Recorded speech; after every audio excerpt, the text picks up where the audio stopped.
धेरैजनाको रहर होला म्यादी प्रहरीमा जाने। म्यादी खुल्दैछ, म्यादी पुलिस प्रहरी। धेरैजनाले सोच बनाइसक्नु होला म म्यादी प्रहरीमा जान्छु, म म्यादी प्रहरीमा फर्म भर्छु भनेर धेरैजनाले मलाई प्रश्न पनि गर्नुहुन्छ हैन। फर्म भर्दा कति लाग्छ पैसा हैन, कहाँ जाने फर्म भर्न हैन, फर्म भर्दा के चाहिन्छ, कति एज चाहिन्छ, के डकुमेन्ट्सहरू चाहिन्छ भनेर धेरैजनाले कमेन्ट गर्नुभएको छ। अब सबैजनालाई कमेन्टको रिप्लाई दिन सकिँदैन है। त्यही पनि अब छिट्टै नै, अहिले खुलेको छैन म्यादी प्रहरी, छिट्टै नै खुल्छ। अब त्यसको लागि इच्छा मात्र भएर हुँदैन है, हामीले मेहनत पनि गर्नुपर्ने हुन्छ। रनिङ हुन्छ तपाईँको 3200 हैन रङ, त्यसमा तपाईँले पास गर्नुपर्ने हुन्छ। त्यसमा फालिदिनुभयो भने त सक्यो।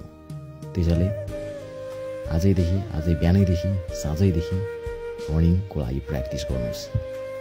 सर्ट डाउन हुन्छ है, त्यसपछि तपाईँको पुसअप हुन्छ, सिटअप हुन्छ। तपाईँको सिटअप गर्दाखेरि खुट्टा उठ्यो भने चट। तपाईँको वेट तौल कति छ? 50 केजी हैन, केटा हो भने, केटीको 40 हो।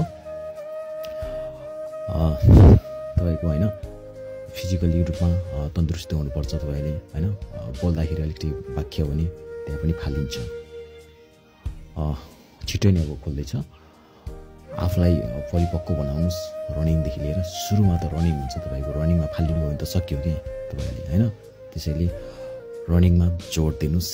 केही दिनमै अब खुल्दैछ, आफूलाई मजबुत बनाउनुहोस् है। ल अब के गर्नुपर्छ हैन, यिनी फर्महरू के गर्नुपर्छ म छिट्टै नै अर्को नेक्स्ट भिडियो बनाउँछु। निःशुल्क, तपाईँको एक पैसा पनि लाग्दैन।